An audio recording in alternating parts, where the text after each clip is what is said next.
What's up, everyone? Welcome to the video. Today we're going to take a quick look at how to reset the oil life on a 2022 Chevy Silverado. Like I said, it's a 22 Silverado in this video, but it will be the same on a few different years.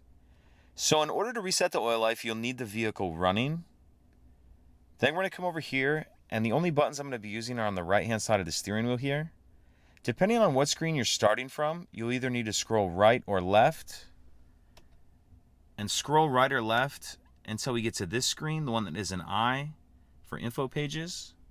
Once we're on that screen, we're going to use this roller button here to scroll down, and keep scrolling down until we have the oil life percentage highlighted right there.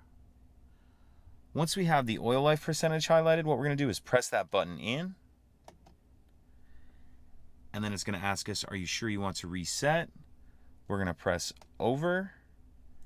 And then once yes is highlighted, we'll press this roller button in again.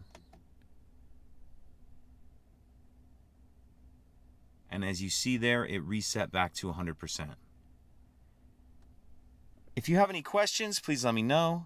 If you could take a second to like and subscribe, it helps us out, and I'd appreciate it. Thank you.